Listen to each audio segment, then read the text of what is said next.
Sundance Film Festival is right here in Taipei in 2024. I'm a Dìdi, I'm a younger brother. It's what my mom used to call me. It's me That's today. me. So. You're a Dìdi. Yeah, that's so my Dìdi. nickname too. This is our culture. We have big families, all right? I actually spent more than 1 year go back to the deer farm and living and learning with them. He's a single dude in a cave, and it has to be romantic. He's a wise old man. Why?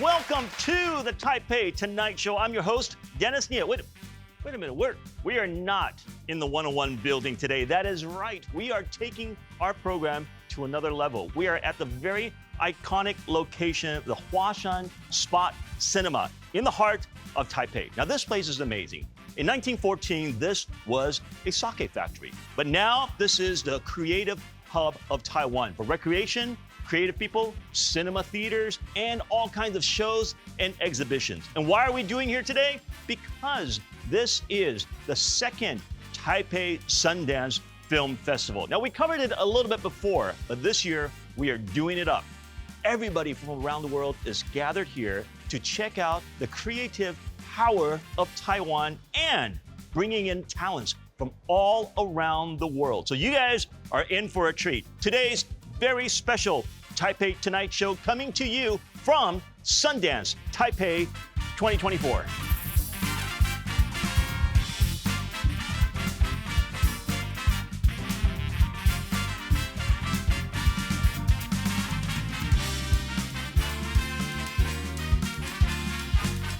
Welcome to Sundance. To Sundance Taipei. Sundance Taipei. It's gonna be great.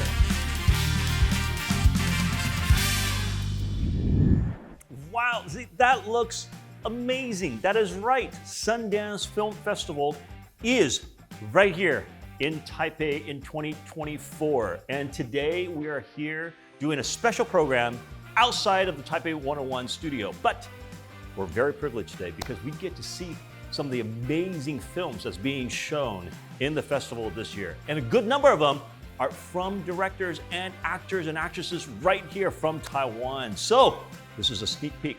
Check it out.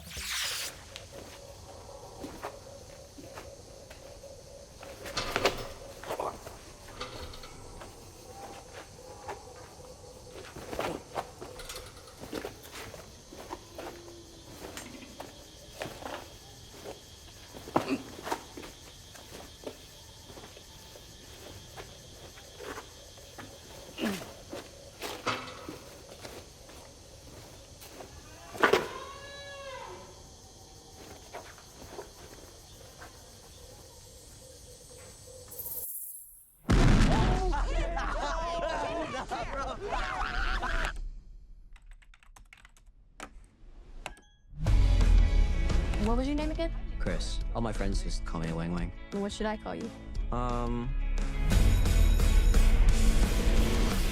You're never gonna survive high school. You're like a lizard with your scaly ass eczema skin. It's a face! Ah, lizard bitch! He just called me a bitch! Bitch. 什么叫 bitch? 说脏话. Nobody likes you!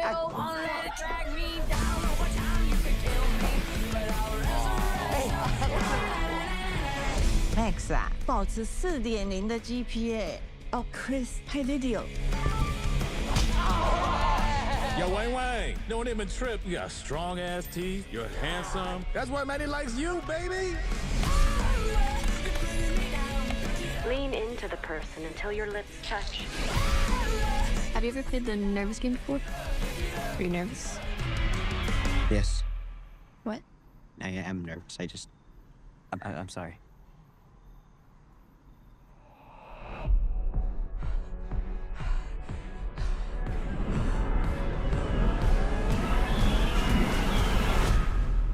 Dìdi, are you sad? Fine.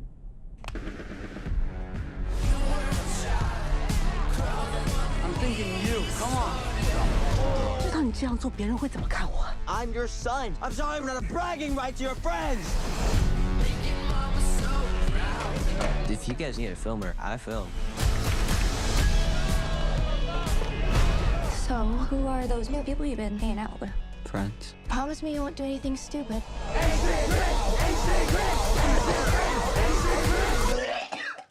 Please don't tell Mom. Mom, are you ashamed of me? I'm angry. No, you're beautiful. I love you. No, I love you. 弟弟，你们就是我的梦想。But sometimes it's a little hard.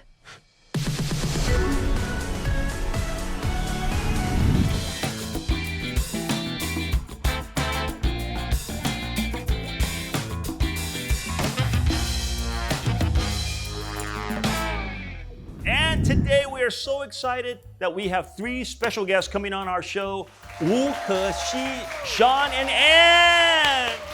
We're at the Sundance Taipei 2024, and then you guys are all making this possible. We're having an amazing international gathering of creators, filmmakers, actors, actresses all together. And Kexi, you were involved a little bit last year. Yeah. And then now this year you're one of the judge, right? I am. That's amazing. Tell us what's going on with you, and what was it like being a judge this year? Well, it was such an honor for me to be selected as the jury. I think the shorts this year are like super inspiring, and I would say each filmmaker has his own like unique voice to tell. It's so different from like I would say from the local films. But then, yeah, so I found it's really, really like inspired. Coming from you, that means a lot, because the films that you're making are pretty amazing, and some of them very explosive. The characters you play, it's so awesome. I was just talking to her a little bit backstage. To you, you're finding new ideas and inspirations like this, right? And then today we're meeting you two, Sean and Ann. Have you guys met before? Yesterday, Just yesterday. Okay, so this is the amazing thing about these film festivals. People can get together and then we can mingle a little bit. Kexi, you obviously have a lot of amazing work, and you won awards all over the world, joining in big film festivals, all over the place. But then the two of you are just breaking ground all over the place as well. Let's start with you, Sean. Your film is being shown this year in the film festival. Tell us a little bit about how you came about, and you're such a young director. You guys are awesome. This is crazy to kind of get to be in Taipei. I mean, this is my first feature film that's premiering here. It's called Dìdi. I'm a Dìdi, I'm a younger brother. It's what my mom used to call me. It's what she still calls me today. That's me. So. You're a Dìdi. That's so my Dìdi? nickname too. I'm Dìdi. That means little brother, brother. In Mandarin, right? The whole family will start calling you that. Yeah, my grandma calls me that. My dad calls me that. My mom calls me that. And so it was really, the movie is a portrait of adolescence, as seen through a 13-year-old Taiwanese American boy set in my hometown. And as I was kind of writing it and working on it, it kind of very much started to become much more of a love letter to immigrant moms, my mom, a mother-son story kind of encased in the trappings of the movie, like Stand By Me, for example, about adolescent friendship and boyhood. And so, again, my parents are both Taiwanese immigrants. My dad's from Taipei, my mom's from Kaohsiung. So to get to bring the movie back here to Taiwan is like sort of very surreal. It's a beautiful story, and I saw bits and pieces all over the place, and even that, so many parts of it resonates. Where's your hometown?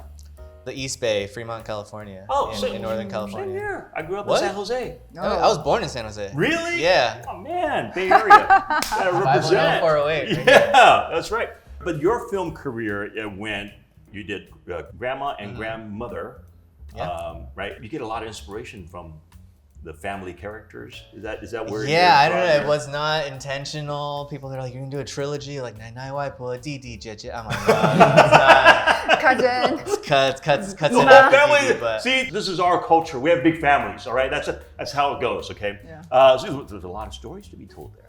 Right? yeah, I mean, I think I don't know. I when I look inward as a filmmaker, I'm sure Anne's the same way. Like the things that you're drawn to, you don't really have a choice, and so I think.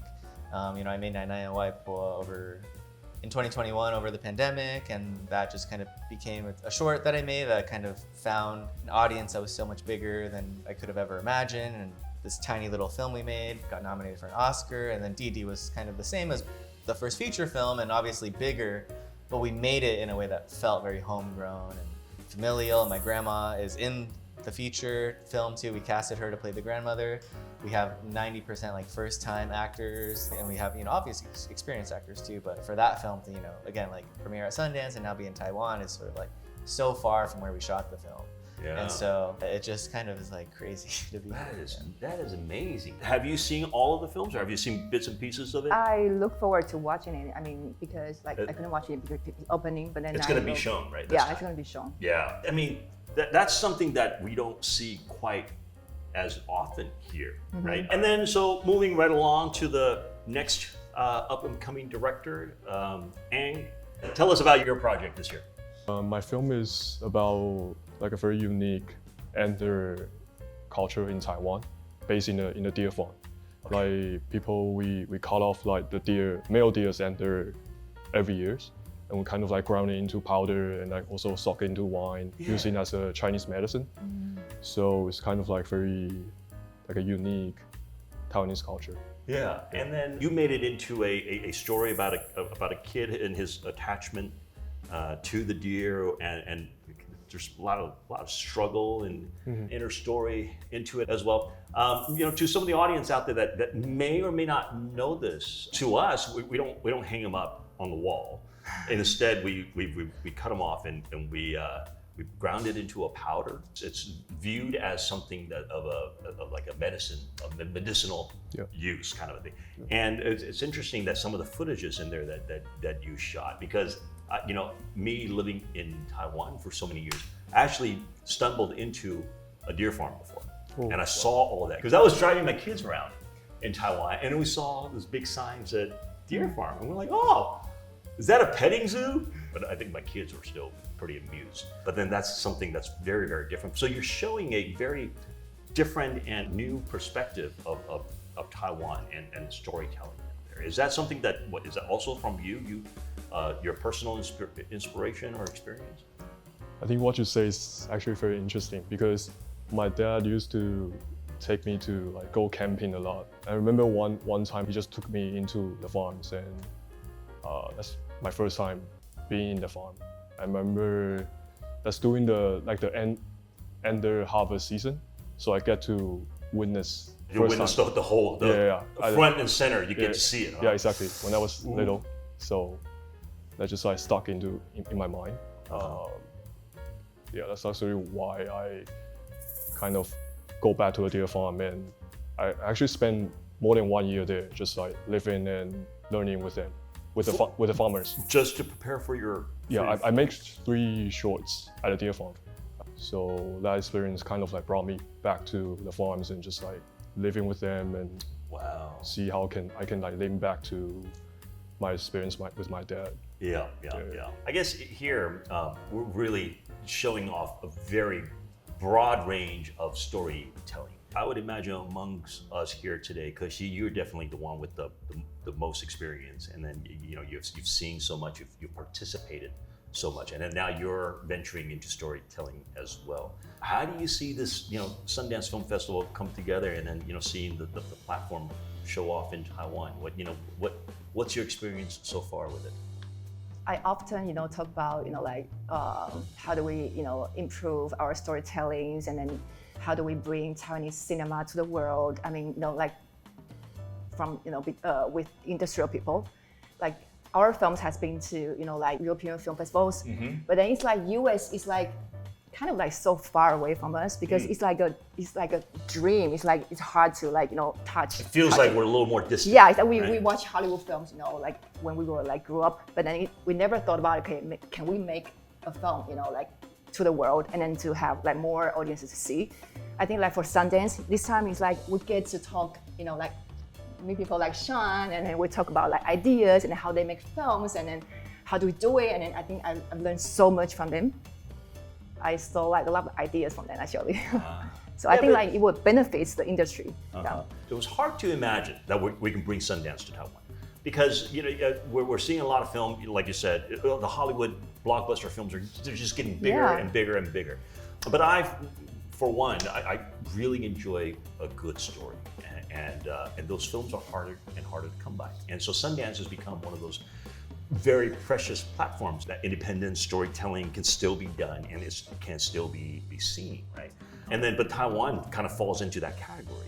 You've been involved a lot more with the type of film that's made in Taiwan. Do we fit more into this category? And then, how do you see our storytelling being more developed, in a global platform? I mean, obviously, we're not making huge franchises in Taiwan, but then our storytelling. We can. Maybe. That's right. Is that something that you're inspiring to do? Yeah, I mean, because I've been try to do research on how to write Hollywood narratives, like storytelling stories, and I think it's possible now because with all filmmakers coming and then try to collaborate with Taiwan, and I think it's possible. Why not? I mean, why not dreaming big? Wow. See, this is why I like Kashi so much. She thinks outside of the box. There's no limitations. I've seen your work, like I said. So, obviously, why not? We could take Taiwan some stories globally. You guys, meeting up with Taiwan filmmakers and actors and actresses.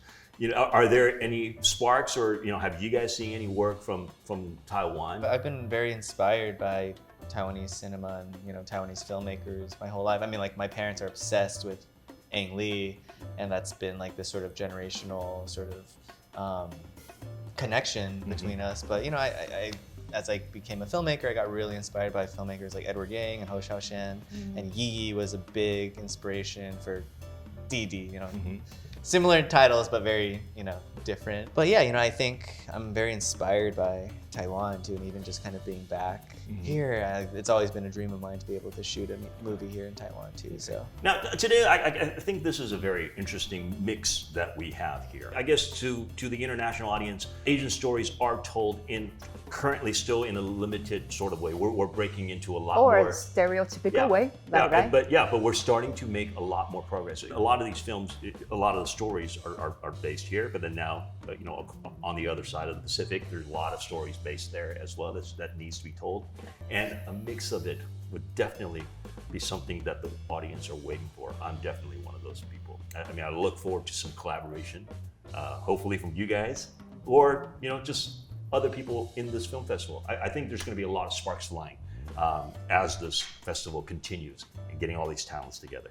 But today, we have you guys here, and we want to see if we can try to get a little collaboration going tonight. All right, so what we've done is we've got a couple of categories, including a genre. You can go and pick the genre, pick the character, pick the time, place, and thing, and then hopefully we can make a short film out of it. Well, we can't make a short film today, but maybe we could try to tell a small story. We have two directors here, and then we have a judge here. Let's see if we can piece together a short story.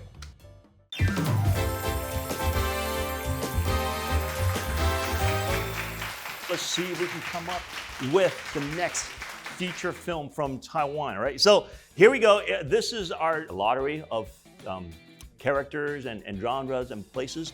Who wants to use their magic touch to make the selection? Should we let the judge do it? And then the directors will carry on from there. Here we go. All right, and it's running. It's running. 3, 2, 1, stop. Okay. Here. Oh. So the directors, we have a person as a old, wise mentor. The event, he runs into a sudden storm. Place, a hidden cave. Thing, an ancient artifact. Wow, everything. All right. So let's make this a movie pitch. All right. How would you pitch this to the judge we have here today? Now, she's the one holding the key to give it a green light for a story to go. You guys ready? You guys want a minute? And serious. But then the genre is romance. Right?